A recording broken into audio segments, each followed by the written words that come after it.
오늘 저는 여러분과 함께 너희는 먼저 그의 나라와 그의 의를 구하라. 그러면 이 모든 것을 너에게 더하시리라고 하는 제목으로 말씀을 나누고자 합니다. 구약 성경 구약의 4,000년을 통해서 선지자들을 통하여 예수님에 대해서 예언을 해주셨습니다. 예수님 바로 하나님의 아들이요, 그 예수님이 세상에 오셔서 인류의 구원 역사를 이루어 주실 것을 선지자들을 통해서 말씀해 주셨습니다. 그러므로 요한복음 5장 39절에 너희가 성경에서 영생을 얻을 줄 알고 성경을 상고하거니와, 이 성경은 나에 대해서 말씀했다라고 말씀을 하셨습니다. 신약시대에 와서는 예수님에 대해서 마태복음 1장에 아브라함과 다윗의 자손 예수 그리스도의 세계라 그렇게 말씀하시고, 육신의 아버지인 요셉과 마리아를 통해서 성령으로 잉태되신 하나님의 아들이고, 그분이 바로 하나님의 아들이요 인류의 구원자가 되실 것이라고 말씀을 하셨습니다. 그런데 예수님이 그 어려서 유아기 때 태어나서 30세까지는 자세한 내용을 기록하지 않고 있습니다. 그래서 예수님께서 어떻게 어린 시절을 어떻게 보냈나 하는 것은 자세하게 말씀하지 않고 있습니다. 그러나 딱 예수님께서 태어나신 지 50일째가 채 되지 않아서 이스라엘 백성들은 먼저 할례를 받습니다. 이 할례를 받는다는 것은 태어나면은 8일 만에 할례를 받는데, 그것은 바로 네가 이제는 하나님의 자녀가 되었다는 표시로 고추를 잘라서 표시를 합니다. 그때 이제 육신의 아버지 어머니를 따라서 예루살렘에 가서 할례 받으러 갔었고, 그 다음에 예수님께서 12살이 됐을 때 예루살렘에 갔습니다. 유대인들은 12살이 되면 성인식을 하게 됩니다. 그때부터 정식 하나님의 백성이 되었다고는 표시로 이제 성인식을 하게 되는데, 그때 육신의 아버지 요셉과 어머니 마리아를 따라서 예루살렘에 올라갔습니다. 이스라엘 백성들은 6월절이나 오순절, 초막절에 3번 1년에 하나님 성전에서 가서 제사를 드리게 되는데, 그때 예수님께서 부모를 따라서 예루살렘에 올라가서 12살 때 올라갔던 기록에 있습니다. 제사를 드리고 이제는 식구들이 다 자기 고향으로 내려가고 있는데, 한참 가다 보니까 한 3일 길을 걸어갔는데, 그 부모가 보니까는 예수님이 안 오시는 거예요. 없어요. 12살은. 그래 깜짝 놀라가지고서는 자기 친척들의 주변에서 찾아보는데 예수님을 찾을 수가 없었어. 그래 깜짝 놀라가지고서 다시 예루살렘에 가가지고 예수님을 찾아갔어. 가서 보니까 예수님께서 성전에 앉아서 선생님들과 묻기도 하고 대답도 하는데 아주 지혜로운 말씀을 하고 또 많은 사람의 사랑스러움을 받고 있었습니다. 그때 마리아가 예수님께 아니 어떻게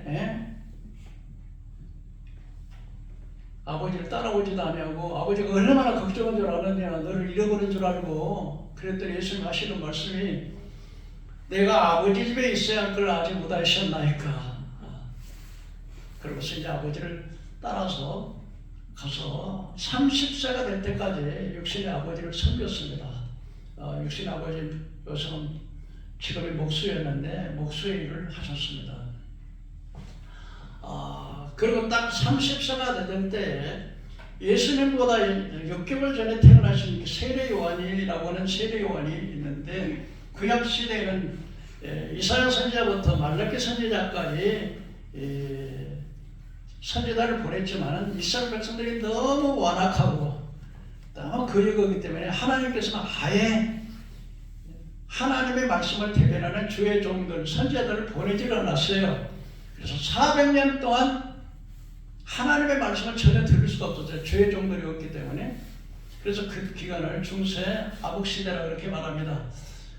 그러고 있다가 400년이 지난 후에 처음으로 세례 요한이라고 하는 분이 예수님보다 6개월 전에 나와가지고 회개하라, 천국이 가까웠다고 강연에서 약대 트롯을 입고 메뚜기와 석청을 먹으면서 외쳤습니다. 그 사람들이 전부 다 세례 요한의 말씀을 듣고 와가지고 그래가지고 세례 요한이가 요단강에서 세례, 우리 예수 믿는 사람이 이제 학습을 받고 또 세례를 받을 때 약식으로 물로 세례하는데 예수님은 침례라고 갖고 이 몸이 완전히 물속에 잠겼다가 이렇게 오나 그건 뭐냐면은 옛사람은 완전히 물에다 장사 지내고 새사람은 다시 새 생명을 얻는다는 의미로 물속에 완전히 잠겼다가 그때 세례요한은 봤습니다.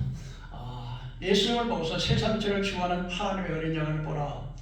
근데 예수님께서 다 세례를 받는데 예수님께서도 세례요한에게 세례를 받으러 갔더니 세례요한이 아니 내가 주님 앞에 세례를 받아야 되는데 어찌 나 같은 사람이 이 하나님의 아들이신 이 메시아이신 주님한테니까 세례를 줄 수가 있겠습니까? 그랬더니 예수님께서 하시는 말씀이 하라 이렇게 해서 하나님의 의를 이루는 것입니다.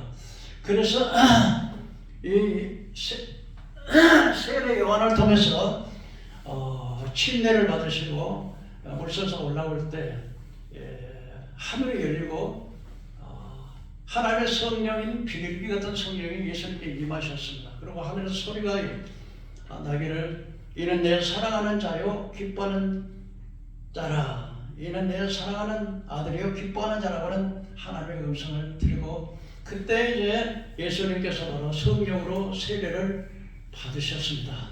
그러고 난 다음에 예수님께서는 이제 그때부터 이제 복음 사역을 시작하는데 갈릴리 지역에 다니면서 갈릴리 회당에서 말씀을 가르치고 또 많은 병든 자들을 다 치료해 주셨습니다. 많은 병자들이 예수님을 따라서 병 낫기를 위해서 보고 예수님의 그 설교를 들으셨습니다. 그리고 이제 마태복음 5장에 들어가서 이제 보니까 예수께서 무리를 보시고 산에 올라가 앉으시니 제자들이 남은지라 그랬습니다.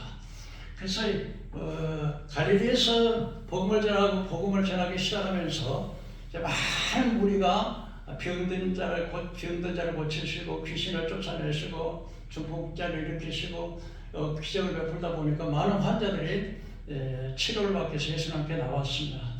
그러고 나서 산에 올라가 앉았는데 많은 무리가 예수님에 따라서 산에 올라왔는데 제자들이 이제 나왔습니다. 그때 예수님께서 마태복음 5장, 6장, 7장에서 산에서 교훈을 하셨다 그래서 그 마태복음 5장, 6장, 7장을 산상수훈이라 그렇게 말을 합니다. 한번 따라해 보실까요? 산상수훈.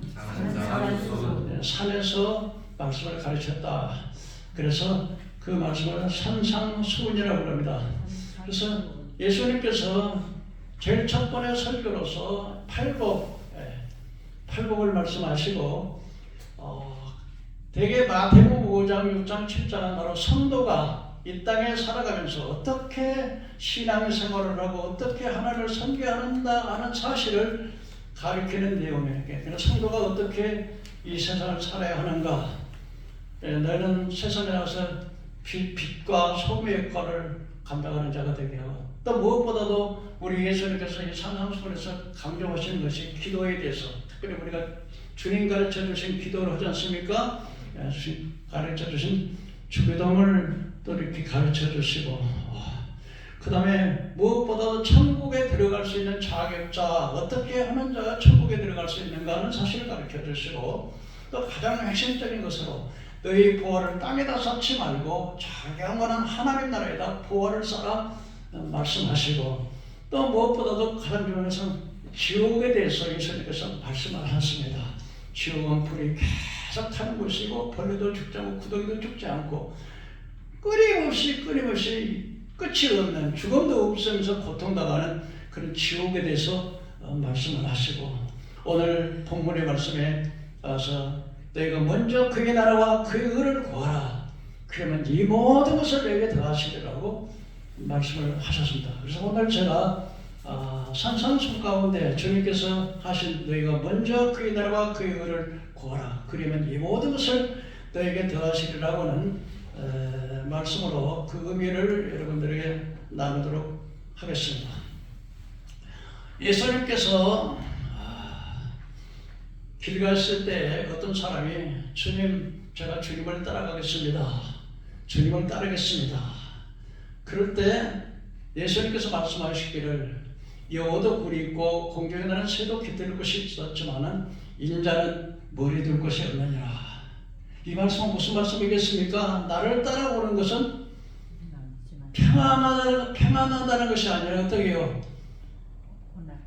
집도 없고 저는 여호도 굴이 있고 공중에 나는 새도 있지만 나는 인자는 머리 둘 곳이 없다. 그러면 예수님 따라다니면 얼마나 고생이 많겠다는 걸 짐작해 볼 수 있겠지 않습니까? 그런데 그 말을 듣고 이 사람이 예수님을 따랐을까요? 매번 고생스러울 것 같으니까 안 따라가겠죠?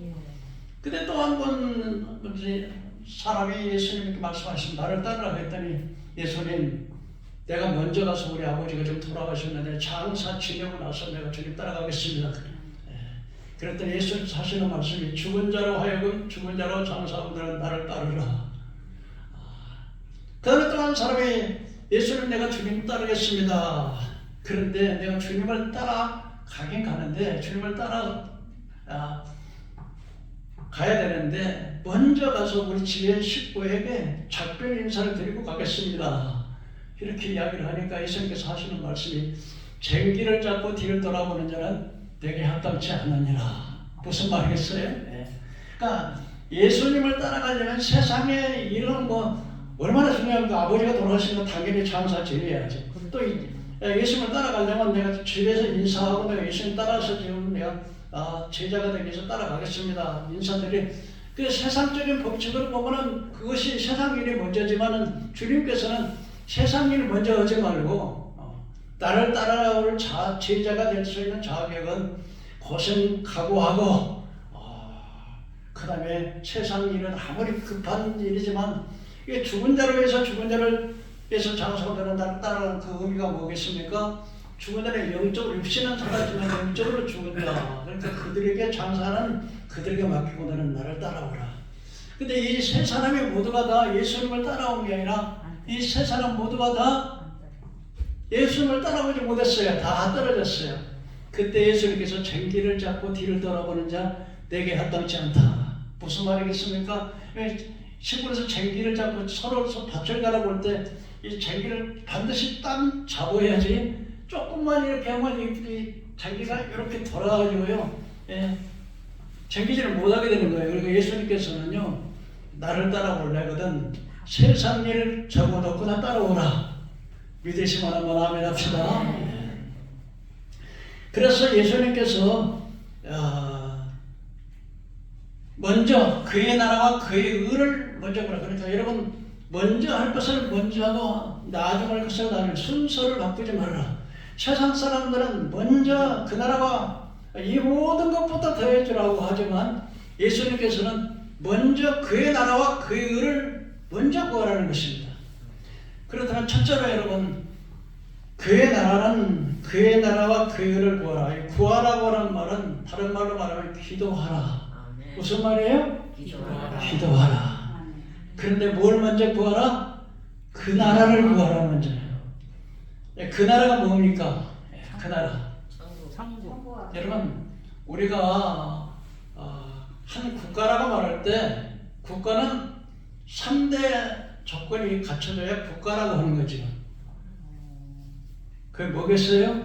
첫째는 국토가 있어야 되고 그 다음 두 번째는 국민이 있어야 되고 통치자 조건이 있어야 돼. 3대 요소가 되어서 갖춰질 때 국가라는 국가가 될 수 있는 거죠. 예를 들면 내가 내 나라 대한민국에 살려면은 일본 300년 치하에 가서 주권을 빼앗겨 버리면 그 나라로서 행세를 못하는 거죠.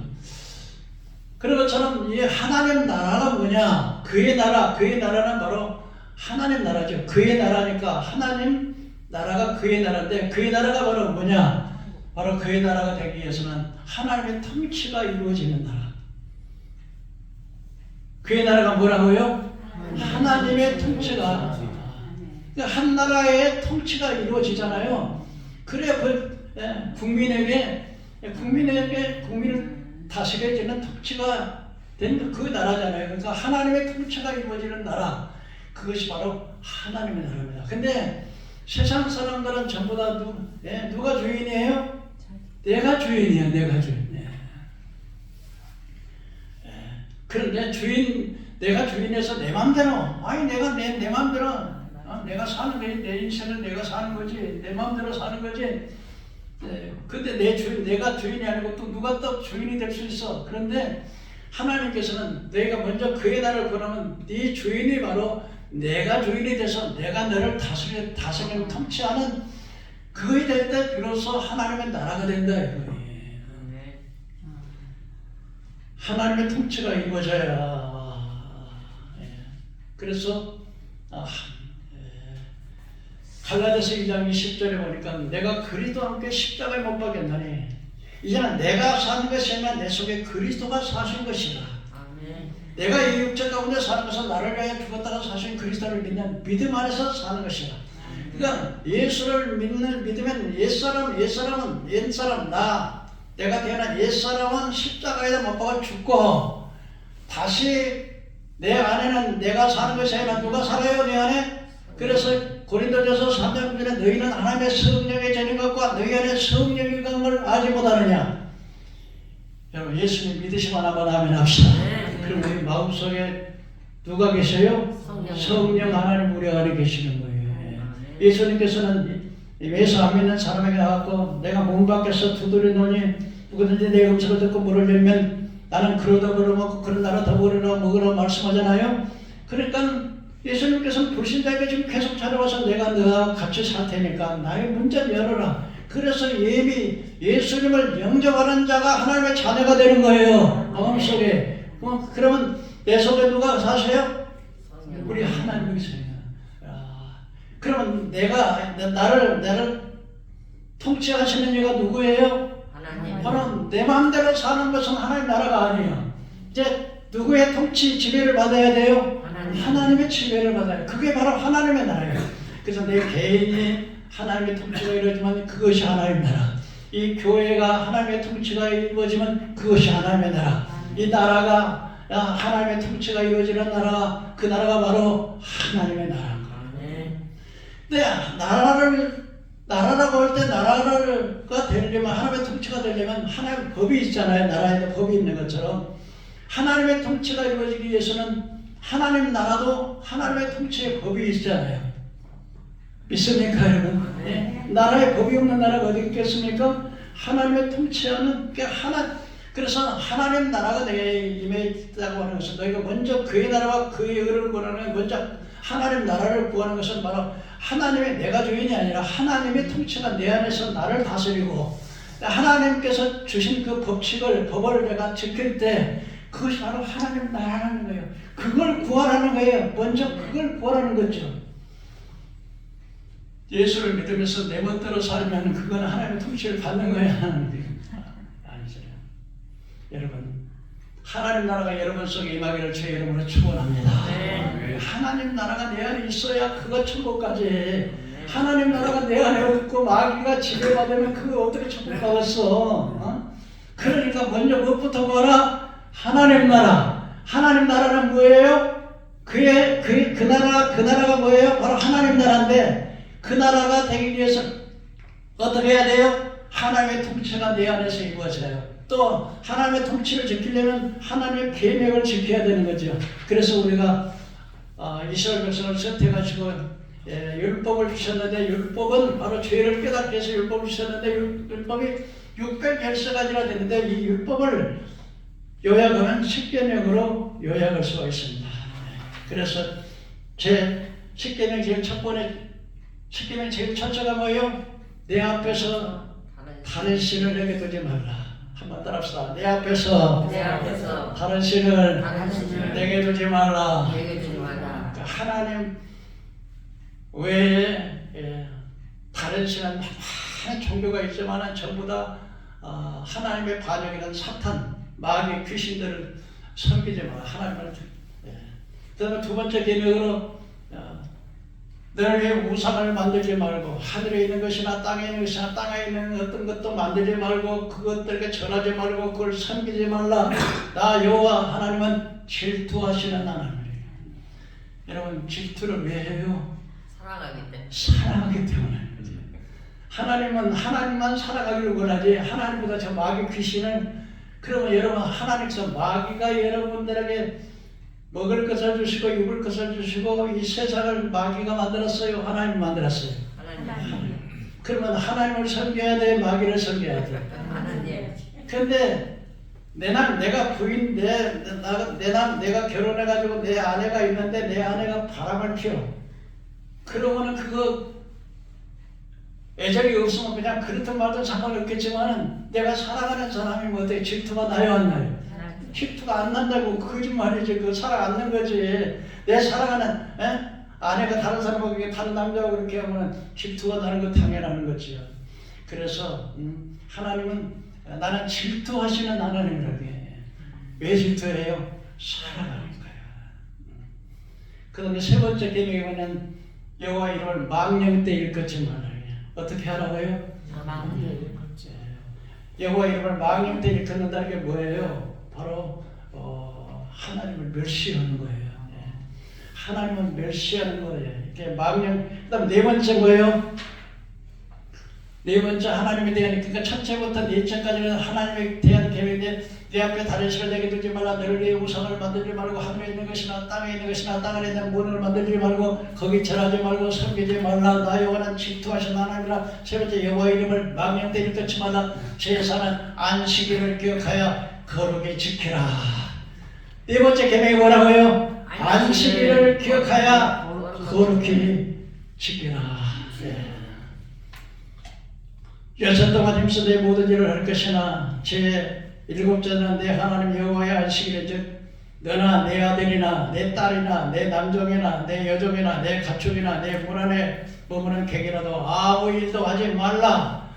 이는 여섯 동안에 나 여호와가 하늘과 땅과 바다와 그 가운데 모든 것을 만들고 일곱째 날에 쉬었음이라. 나 여호와의 안식일은 복되게 하여 그 날을 거룩하게 하였느니라. 믿으시길 바랍니다.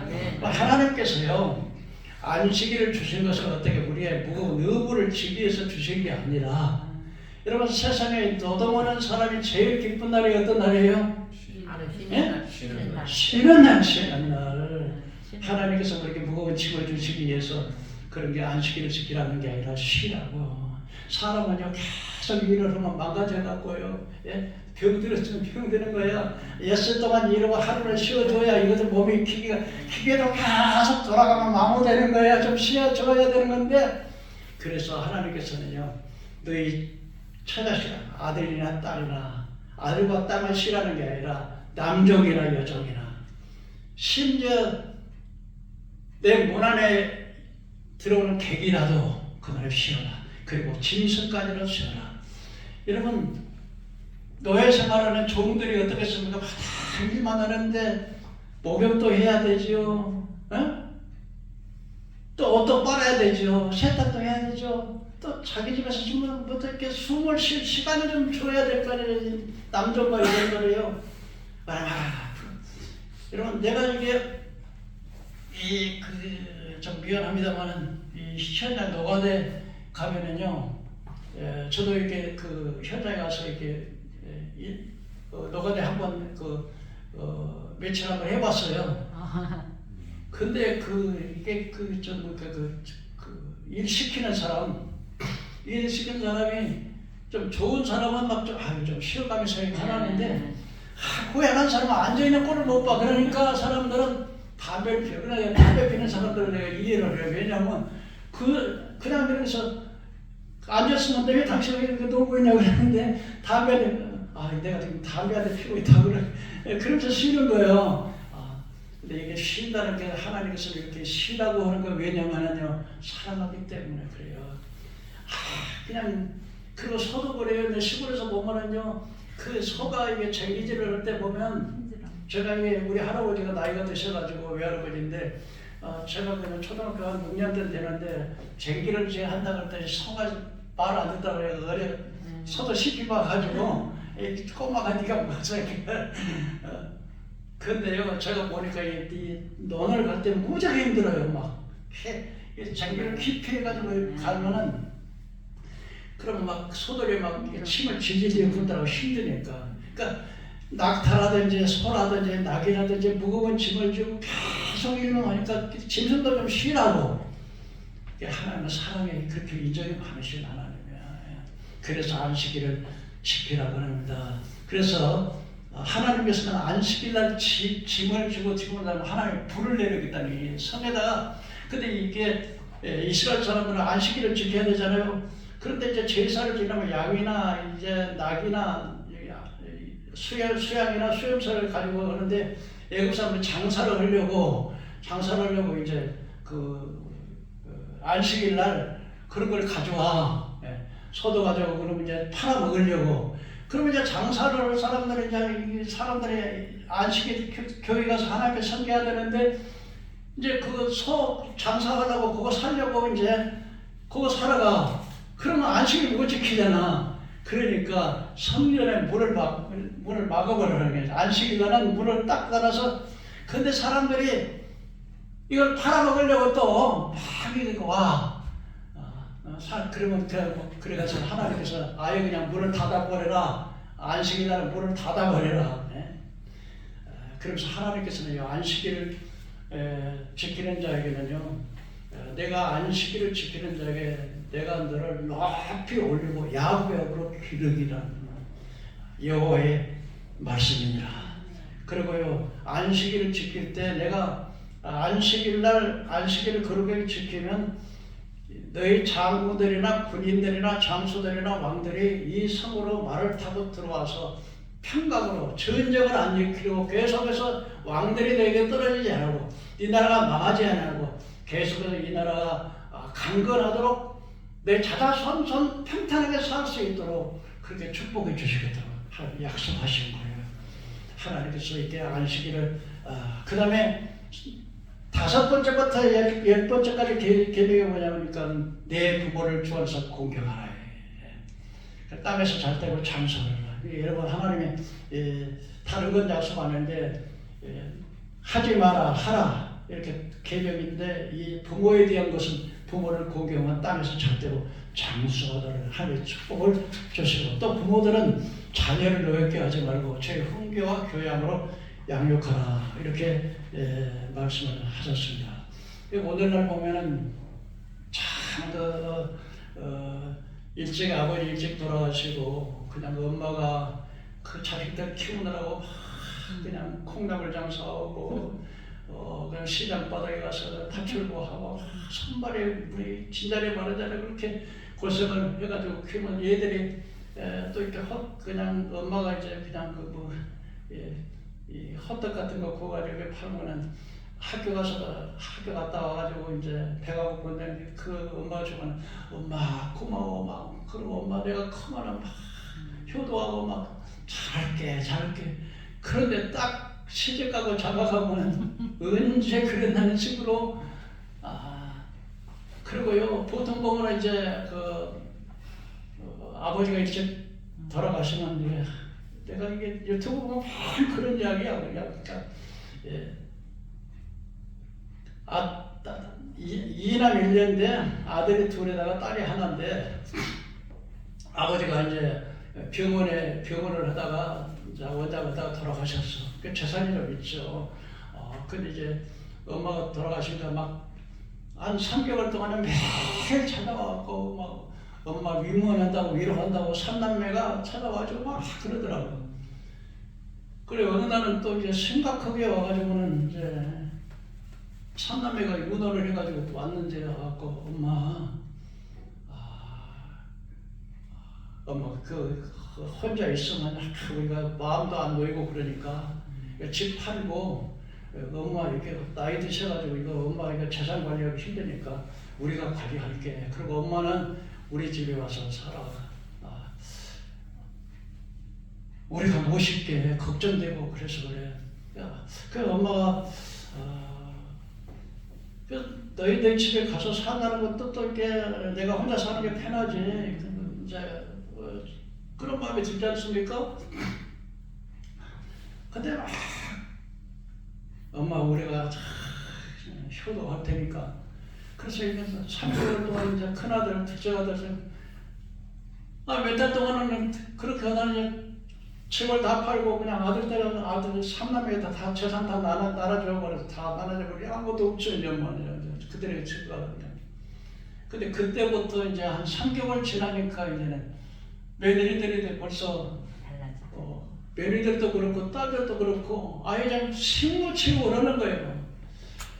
그러니까 3개월 동안 큰아들의 집에 있다. 그 다음에 또 둘째 아들 갔다. 이게 이 집 저 집 가는 것도 힘들지만 그 견뎌 나중에 딸이 그러더라고요. 엄마가 그러면서 이제는 막 심무치고 오면서 그 나중에는 나가라고 그러는 거예요. 아직 시간도 안 됐는데 내가 오빠 집에 그 막 보따리를 막 딱 내다 놓고 막. 근데 큰아들한테 갔더니 문을 잠가 버려가지고 문을 두드려도 막 살림살을 다 그것이 다 내놓고 막 이래가지고 부모와 자식과 어떤 무슨 막 그 산에 올라가고 엄마 그 산에 구경 가자 그래가지고는 언덕에다 밀어버리니까 지금 그것이 남편하고 이제 그 사위하고 딸하고 해가지고는 신어버려버리는. 그래 장모님 여기가 경치가 굉장히 좋아요. 여기 굉장히 좋아요. 여기 좀 알아서 여기가 남도인데 여기 보세요. 키가 이렇게 산에 찍다 그러더니 밀어버리는데 떨어져가고 가다 나무에 걸쳐서 그 나무에 사람도 없는데 어떻게 사람들 가다 보니까 그렇게 해갖고 그거를 거쳐니 이제 나무에서 나와갖고 경찰 조사하고 그런데 그럼 부모와 자식과 원수되고 막 이런 경우가 굉장히 많아요. 근데 제가 신명 21장에 보면 참 부모에게 불효한 자식을 하는 얼마나 무섭게 심판하는 것을 성경에서 말씀해 주고 있습니다.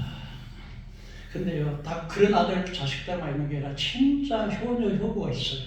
진짜 효녀들 정말. 어느 날 어떤 엄마가 초등학교 5학년 학생에게 이제 아들아, 얘야, 내가 오늘 좀 직장에 갔다 올 테니까 내가 엄마가 오늘 좀 신분 좀 해라. 그리고 청소도 좀 하고 그리고 네 동생들 좀 보고 있어라. 예, 엄마 알았어. 내가 그렇게 할게. 예. 그리고 이제 엄마가 갔다가 이제 집에 왔더니 아들 책상 위에다가 쪽지를 하나 써놨는데 엄마 오늘 내가 신문 한값 1,000원 그 다음에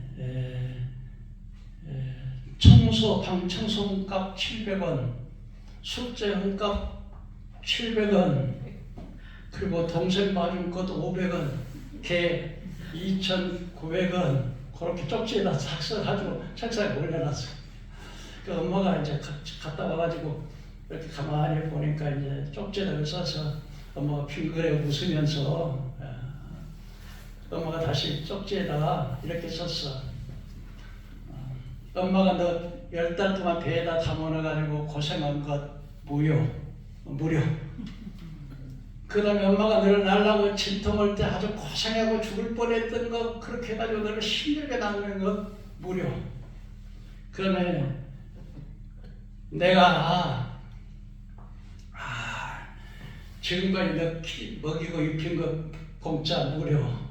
그 다음에 네가 아팠을 때 밤새껏 눈물을 흘리며 하나님께 기도한 것 무료. 이렇게 써놓고 봉투에 담아서 2,900원을 딱 담아놨어. 아들이 엄마가 이제 돈 나눠겠잖아 하고선 딱 봉투를 열어보니까 봉투 2,900원 있는데 그 내용을 들어보고서는 그때 국민학교 5학년차 되니까 마음의 감동을 받은 거예요. 그래서 이렇게 썼어요. 엄마, 지금까지 빚진 딴 무료 만나, 그리고 엄마 사랑해요. 이렇게 썼어요. 이렇게 살아가는, 그러니까 이런 가정에서 서로 이 자식들은요 잘 몰라요.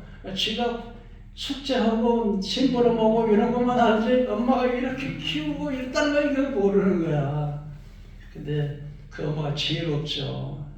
제가 어느 날 또 제가 아빠와 엄마 그리고 7살 난 아들과 5살 난 딸이 살았는데 어느 날 아빠가 아들과 딸을 데리고 등산을 가다가 교통사고가 났어. 그래서 아들이 이제 많이 다쳐가지고 병원에 갔는데 병원에서 뭐라 그러냐면은 피를 너무 많이 흘려가지고 이게 수혈을 해야 되겠다. 근데 피가 맞는 피가 없으니까 5살 딴 그 딸에게 피가 맞는 데면 자기 아들의 여동생 5살 난 딸의 피가 똑같으니까 아빠가 물었어요. 네가 그 오빠 피 좀 줄래 그랬더니 한참 이렇게 생각했더니 고개를 끄덕끄덕 해야 돼. 그래서 그 오빠의 수혈을 했어 이제. 근데 의사가 왔더니 아주 그냥 수술이 잘 됐다고, 아주 잘 됐다고. 근데 그걸 갖다가 이제 아빠가 이제 딸에게 5살 먹은 딸에게 네가 오빠의 피를 줘가지고 오빠가 수술이 잘 됐다 그랬더니 글쎄요, 참 기쁘네요. 그런데 이게 누워가지고 이제 아빠가 네 오빠 수술이 잘 됐다 그랬더니 아주 기뻐 잘 됐다 그랬는데 그런데 그 딸이 5살 먹은 딸이 이렇게 말하는 거예요. 아빠 근데 나는 언제 죽어요? 그랬더니 깜짝 놀래가지고 네가 왜 죽어? 그랬더니 아니 피를 뽑으면 죽잖아요. 저는 피를 뽑으면 죽는 줄 알았대. 그래서 아빠가 한참 있다가 네가 피를 주면 죽을 줄 알면서도 그 피를 주었니? 그랬더니 내가 오빠를 사랑하니까요. 그러더래. 여러분 이런 가정에 이르는 정말 사랑을 주고 사랑을 알고 부모를 공경하고 자식들은 부모를 공경하고 또 부모는 자식들을 사랑하고 교육으로 훈계하는 이런 가정이 되라고 주님이 말씀하시는 거예요. 살인하지 말라, 간음하지 말라, 도둑질하지 말라, 내 이웃에 거짓 좀 하지 말라. 어느 날 어떤 사람은 36개월 동안 낙태 수술을 하는데 36개월이면요 한 달 남겨놓고요 10달 한 달 남겨놓고 근데 지금 그걸 그 사람을 죽였나 얘를 빼내서 죽였는데 이게 지금 경찰들이 조사를 하는데 들어보니까는 이게 살인죄가 되느냐 안 되느냐 하더라고. 근데 어느 날 여러분요 어떤 의사가 낙태 수술을 하면서 한 5개월쯤 되는데 얘인데 다리는 다리대로 자르고 얘를 뱃속에서 꺼냈는데 머리는 머리대로 자르고 그래가지고 나중에는 도저히 이거는 낙태수를 더 이상 못하겠다 해가지고 그 사진을 전부 자른 것을 손대로 자르고 바람바대로 자른 거 머리는 머리대로 자른 것을 그거 가지고 사진을 다 찍었더라고. 여러분 이게 낙태라고 하는 게 사람이 다 됐는데 그걸 가지고서 전부 그냥 잘라서 죽이는 거예요. 이게 살인이요 살인하지 말라는 거예요. 어떤 사람은 술 취하다가 친구하고 술 먹었다도 때려주려고 살인도 하기도 하고 어떤 사람은 그냥 독약을 타서 죽이기도 하고요. 교통사고를 위장해서 보험 타먹으려고 하고 죽이기도 하고 살인하지 말라. 간음하지 말라는 것은 부부간에 결혼했으면 내 남편 내 아내가 있으면 다른 여자하고 이렇게 다른 나하고 이렇게 행동을 하면은 성생활하면 그건 간음이고 또 이렇게 요즘은 약혼을 하자마자 그냥 막 이렇게 성생활하게 되는데 뭐 돈이 없어가지고 이제 둘이 합의해가지고 그렇게 사는 거야 뭐 그것이가 않겠지만은 근데 오늘날 얼마나 많은 음란의 문제가 대학가에 교육원에 보면 여인숙이 다 있어가지고 너무 많은 그래서 성경에는 근친간의 상관이라든 심지어는 짐승하고 이렇게 성교하는 것도 다 자금하고 있는데 그리고 거짓 증거하지 말고 남의 탐내지 말고 그래서 우리가 하나님의 통치가 이루어지려면 하나님이 나를 통치하는 주인이 나를 통치하고 하나님의 법을 우리가 지킬 때 그 사람이 바로 하나님 나라가 되는 거예요. 두 번째로는 그의 나라와 그의 의를 구하라. 그 의를 구하라. 의라고 하는 것이 여러분 그 영어로 right, 옳은 것이라는 거죠. 그러니까 너희 삶이 올바른 삶을 살아라. 이것이 바로 두 번째로 우리가 하나님 앞에 볼 수 있는 의를 구하는 것입니다. 근데 하나님이 가장 싫어하는 네 가지가 있는데 이 네 가지 습관이 있는데 사탄이 당신을 조종하고 있을지도 모릅니다. 매일 아침 우리가 눈을 뜨는 순간 이 시간에 우리 인생을 결정을 짓는 사실을 우리가 알아야 됩니다. 일어나자마자 세상 것부터 생각하고 세상 신문부터 생각하고 핸드폰부터 들고 ANS부터 먼저 눈을 뜨자마자 그냥 주식시장 이런 것만 생각하고 이런 것보다도 눈을 뜨자 하루를 시작하는 그날부터 우리는 하나님 오늘도 하나님 나를 이끌어 주시옵소서. 근데 내가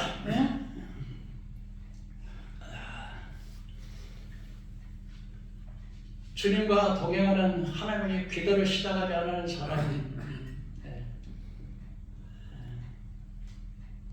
그래서 이 네 가지 습관인데 이 네 가지 습관 중에 하나라도 해당이 되면은 그래 돌이키지 않으면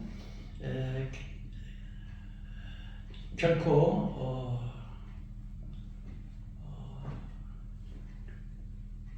불행한 일이 우리에게 다가온다는 걸 우리가 알아야 됩니다. 그래서 아침에 제일 먼저 눈을 뜰 때 세상 뉴스를 보고 주식 시장을 확인하고 SNS를 먼저 닫는 그런 것들이 시기 되면 안 된다는 것이죠. 우리는 아침에 눈을 뜨자마자 새벽 기도하고 아침에 일어나서 하루를 시작할 때 기도가 없는 것은 마치 무엇과 같으냐 전쟁터에 나갈 때 갑옷을 입고가 나가지 않는 것 항해를 할 때 나치판을 가지고 가지 않는 사람과 비슷하다. 그것은 바로 이렇게 하루를 시작하는 악한 세력의 공격을 그대로 노출돼서 기도가 없는 아침 하나님께서 굉장히 슬퍼하신다는 겁니다. 그것은 주님이 하나님 내 힘으로 살아가겠습니다. 하나님이 도움 없어도 괜찮습니다. 이런 것 같기 때문에 하나님은 교만한 사람을 결코 용납하지 않는다는 것을 우리가 알아야 되고요. 두 번째로 감사 대신 계속 불평으로 하루를 시작하는 사람. 아침에 눈을 뜨자마자 아유 피곤해. 오늘도 또 출근해야 돼. 왜 이렇게 사는 게 힘들어. 그러면서 눈 뜨자마자 불평으로 하루를 시작하는 거예요. 이런 말이 우리 입에서 먼저 나와서는 안 된다는 겁니다. 당신의 첫마디가 당신의 하루를 결정한다는 거예요. 감사한 마음으로 시작하면 복이 열리지만 불평으로 시작하면 복의 문이 닫혀버린다는 거예요. 이스라엘 백성들은 끊임없이 하나님께서 40년 동안 만나고 매출하게 구름기둥 불기둥으로 독사가 울고는 사막을 지나면서도 근데 끊임없이 원망하고 불평. 아이고 써서 이게 왜 물이 왜 이렇게 쓰냐. 길이 너무 험하고 길이 험하다고 어째 고생스럽게 길이 험해서 못 살겠다. 아니 나는 애굽에서는 마늘도 먹고 고기도 먹었는데 이거 매일 빡빡한 이 만나만 먹으니까 그냥 기분도 하나도 없고 막 하나님 감사하라고 끊임없이 막 하나님께서 차라리 그냥 왜 애굽에서 우리를 종살이했는데 하나님이 종살이에서 내서 가나안 땅에 축복의 땅으로 인도하려고 하는데 이스라엘 맨날 불순종하니까 차라리 저 애굽에서 죽었든지 아니면 광야에서 죽었으면 좋을 건데 왜 하필이면 저 가나안 저 강대한 나라에 붙잡고 우리 처자식들이 다 사로잡혀 죽겠다 그러고 끊임없이 하나님께서요 그 말을 다 들으시고 내 귀에 들린 대로 심판해가지고 네 처자식들이 다 사로잡히겠다고 하는 천사들은 가나안 땅에 보였지만 너희들은 그래서 애굽에서 나온 출애굽의 어른들은 다 광야에서 40년 동안 다 죽었어요. 여호수아 갈렙 두 사람만 딱 들어가요. 그러니까 하나님의 원망을 부려고. 그 다음에 네 번째 뭐냐? 그러니까 다른 사람을 마음에 용서하지 못하는 사람. 하나님을 용서하지 않는 사람은 절대 용서하지 않는다는 겁니다. 마가복음 11장 25절에 서서 기도할 때 아무에게 혐의가 있거든 용서하라. 그리해야 하늘에 계신 너희 아버지께서 너희를 허물을 용서해 주시리라. 용서하지 않는 마음은요, 우리 영혼을 독을 가득 채우는 것 같습니다. 여러분 가운데 혹시 여러분 마음에 분노하는 마음이 있어가지고 상처를 안고 있습니까? 그 영적으로 독이 든 물을 마시는 것과 같다는 것입니다. 용서하지 않으면 당신은 기도의 응답을 못 받습니다. 하나님은 용서하지 않는 사람은 절대 기도 응답하지 않습니다. 여러분 그 아픈 기억을 내가 가슴에 계속 담고 있으면 결국은 용서하지 않으면 저 사람이 먼저 죽기 전에 내가 먼저 죽어요. 내가 먼저 병들어요. 근데 내가 이 사람을 용서하고 자유를 갖다가 그 사람을 용서해 버리면 그때부터 내 마음에 자유를 얻게 되는 거예요. 그래서 이 네 가지 하나님보다 눈을 뜨자마자 그냥 세상 것, 돈, 명예, 권세 이것만 하는 사람. 그리고 눈만 떴다고 입을 열었다고 하면 그냥 원망, 불평. 그리고 남을 용서하지 않는 이런 마음. 그래서 그의 의를 구하는 것은요, 하나님의 백성들은 올바로 살아야 되는 건데, 올바로 살면 세상에 빛이 되고 소금이 되는데, 이렇게 오늘 네 가지 이런 악한 점에서 끝나는 것입니다. 마지막으로 여러분, 그의 나라와 그 의를 구하라. 우리가 먼저 구할 것은 그의 나라, 하나님 나라와 그의 의를 구하는 것이고, 이 모든 것을 너에게 더하시리라 하는 말은 이 모든 것은 누가 하느냐는 내가 할 것이 아니라 하나님이 해주시는 거예요. 누가 해줘요? 하나님. 내가 먼저 그의 나라와 그의 의를 구하면 이 모든 것을 누가 해요? 하나님이. 여러분 세상에 아버지 고아가 아닌 아버지가 있으면 먹는 건 누가 걱정해? 내가 해야 돼? 아버지가 해야 돼? 아버지. 네? 아버지. 부모가 했지. 먹고 입고 자고 사는 것은 가르치는 것은 누가 책임져야 돼요? 부모가 책임져야. 그럼 우리가 하나님을 아버지로 하나님 아버지가 됐으면 내가 먹고 살고 입고 하는 건 누가 책임져야 돼? 아버지가 책임져야지. 여러분 저는요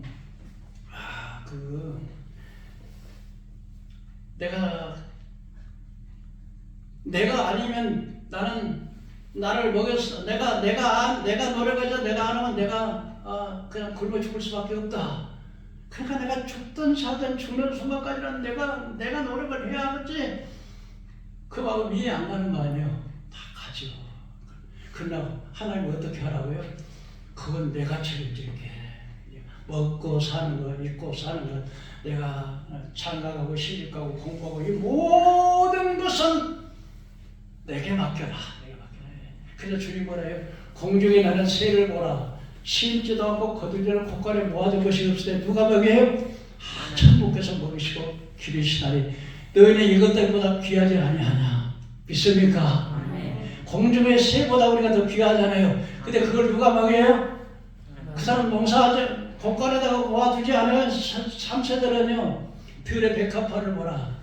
길쌈도 하냐고 수고도 하지만 솔로몬이 입었던 그 영광이 꽃 하나만 같지만 하루 있다가 아궁에 던지는 들불도 하나님이 이렇게 입히시거든. 하나님이 내가 안 입히겠냐? 믿으시길 바랍니다. 여러분 이제 한번 해보세요. 하나님은 거짓말 하시는 하나님이 아니야. 진실하신 하나님이야. 내가 주의를 지키고 내가 주의를 지키고 한 주간 동안 장사를 해봐요. 그러다가 주의를 안 지키고 내가 주일날 장사를 해놨다 하면 실험을 해보시라. 하나님께서 주의를 지키고 그날 장사를 못했으면 주의를 지킨 것이 그 한 주간 동안 계산을 해볼 때 더 많이 수입이 많나느냐, 아니면 주의를 빼먹고 주의를 지키고 한죽을 해본 그 수입이 더 나느냐 한번 실험을 해보시라. 여러분 11조들을 한번 실험해 보라는 거죠. 이게 11조를 안 드리면 어떻게 하냐. 하나님 나라에서 집이 없대요. 집이. 우리가 하는 땅에다 쌓지 말고 땅에다 안 꽂히고 못 가는데 땅에다 쌓으면 하늘에다 쌓아가는 거야. 예? 그러면요 하나님께서 11조대로 시험해 보라는 거예요. 그러니까 11조를 한번 한 3개월이나 한 5개월만 한번 실험을 해봐. 그래 진짜 하나님께서 복을 주시나 안 주시나. 하나님께서 11조를 드리면 황충이를 제하고 깐부기를 귀한 자리에 떨어지지 않게 하고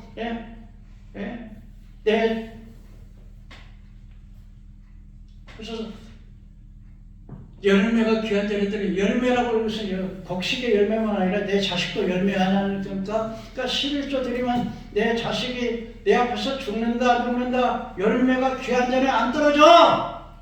이게 하나님의 약속이에요. 근데 우리가 그 믿음을, 그러니까 하나님을 못 믿으니까 그래요. 여러분 지금까지 나가 아니면 나는 못 살아. 그러니까 죽어라고. 응?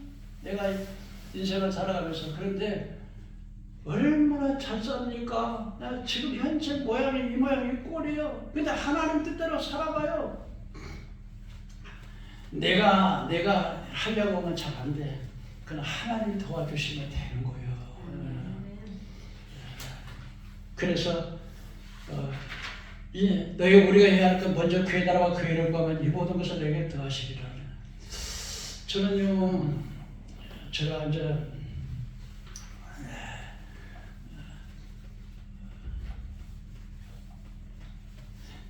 삼각산에서 6개월 동안 천막을 치고 기도했어요. 그런데 천막을 치고 기도하는데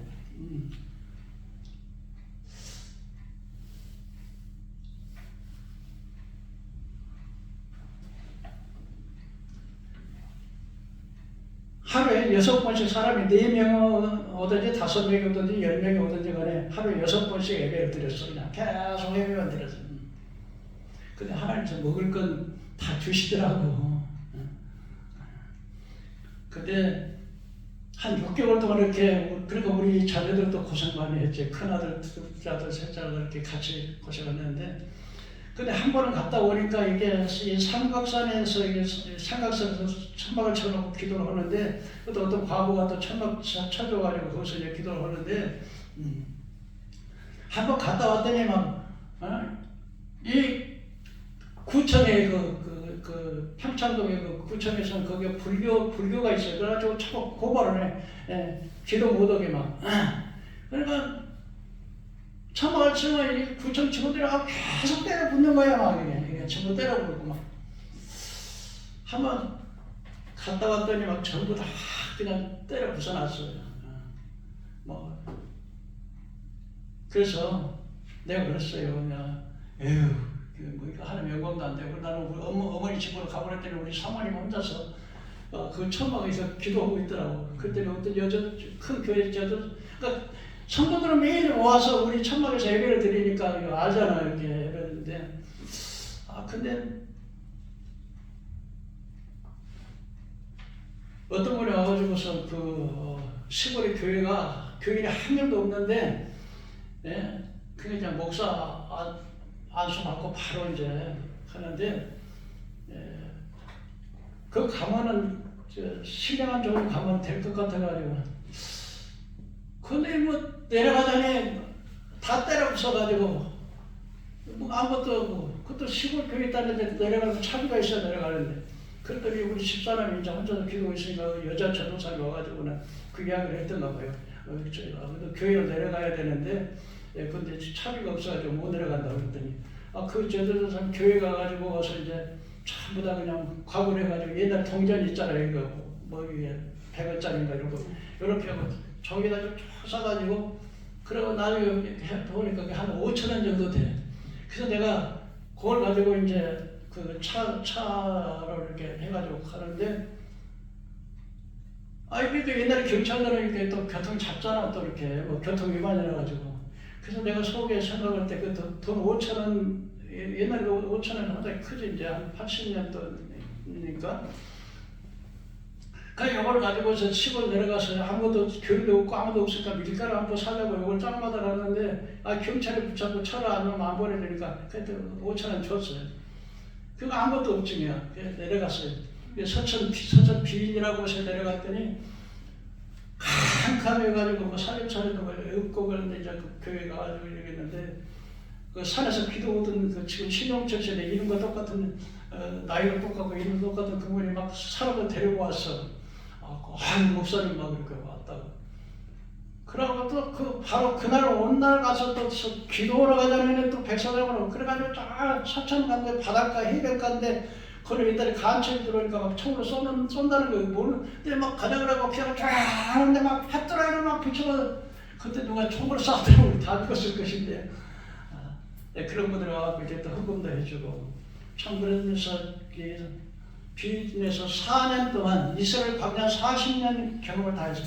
물을 갖다 길어가야지 막 독사들이 막 우글우글 하지 막, 또 먹을 것도 없고 막 그럴 때는 근데 나중에 이제 있으니까 딱 교인 뭐 세 사람 나왔는데 거기서 정말 40년 동안 그래서 한 2년 동안 그렇게 있다가 이렇게 안 되겠다 그래서 대학원에 공부라도 좀 해야지 그러고서는 이제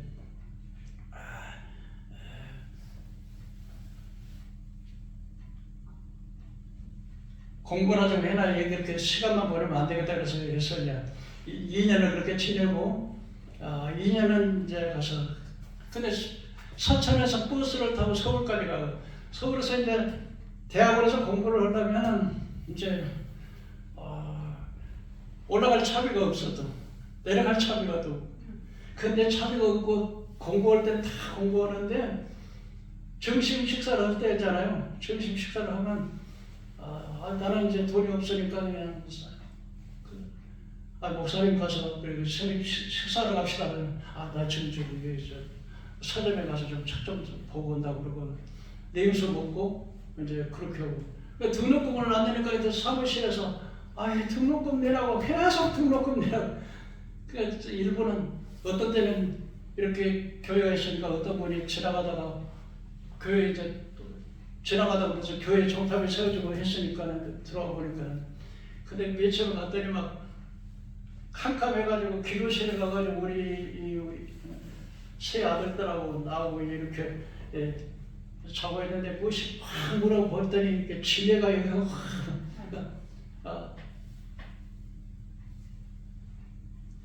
그런데 참 신기하게요. 신기하게 올라갈 때 이제 차비가 있고 내려갈 차비가 없잖아요. 그러면 그 목사님 갑시다. 이거 우리 교회 새벽기도 좀 해가서 또 돈 주고 또 그러면 또 내려오고. 그래가지고 제가 졸업을 이제 방학 없이 거기에 대학원에 이제 백석대학원인데 그래서 이제 신학대학원 졸업했으니까 이제 그러고는 졸업을 이제 등록금을 다 못 내니까 계속 등록금 내라고 했는데 졸업을 시켜주더라고. 그리고 졸업장을 10년 후에 졸업장을 잡았어요. 그러고서 그 연단 비인에서 4년 연단 딱 받고 나니까 교회가 저기 수산리 교회라고 하는 교회를 갔는데 교인이 한 70명 되더라. 작년에 한 중고등부 학생들이 한 30명, 주일학교 학생들이 한 30명. 거기서 이제 했더니 또 그 교단에서 또 내가 또 잘 설교도 잘하고 그런다고 해갖고 또 한편 산에 큰 교회를 갔어. 그 교회 갔더니 한 100년 됐는데 그 교회도 한 100년이 됐는데 그냥 돌로 지었는데 막 의자도 없어. 피아노도 없고 막 가서 막 하고 하나님께서 이렇게 연단 받고 나니까 그렇게 해주는데 제가 비인 4년에 있으면서 그 관리교회 목사님이 저보고 이제 설교를 잘한다고 해가지고 부흥집회를 소개를 해주더라고. 관리교회 가갖고 이제 어떤 기독교 상도교를 갔는데 세미나를 갔는데 그 학생들이 한 60명 정도 학생이 큰 교회니까 그러다가 이제 학생 예배만 인도하기로 가서 옛날에 조용기 목사님 성령론이라는 책이 있어. 그걸 이제 그대로 놓고 이제 그 애들을 근데 갔더니 목사님 우리 에어로빅 좀 가르쳐 주세요. 나 에어로빅 잘 못한다. 기독교 장로교에도 이 에어로빅 그 좀 이렇게 세속적인 게 있어요. 그런 성령론을 가지고 이제 강의를 하고 있더니 막 은혜를 받고 애들이 이제 막 성령이 무엇인지도 몰라 막 그 애들은 막 기독교 장로교니까 막. 그러더니 성도님들이 그냥 목사님 그렇게 아니라 우리 장녀들도 예배에 있는다라. 그래서 일주일 동안 집회를 하는데 낮에는 이제 학생들을 가르치고 새벽하고 이제 밤에는 이제 부집회로 교회들이 하는데 장로님이 8명이 되는데요. 근데 양쪽에서 식사를 다 직접마다 이렇게 모시잖아요, 강사를. 그러면 이렇게 양쪽에서 이쪽에 장로님 4명, 이쪽에 장로님 저렇게 이렇게 가는데 이게 뭐냐면 구두가 떨어져가지고요. 이게 구두가 물이 새는 거야. 그러니까 이제 강사라고 해갖고 집에다 다 식사를 하면 신발을 넣으면 꼭 신발을 갖다가 이게 갖다가 또 간절히 놓잖아, 이렇게. 얼마나 창피하고 미안하고 막. 그런데 막 은혜 받아가지고요. 나중에는 봉투를 해가지고 봉투를 주고 목사님들 마지막 식사하니까 나 시간 없다고 막 그래가지고 나왔는데 그렇게 4년을 연단을 받았더니 하나님께서 그다 길을 열어주시다.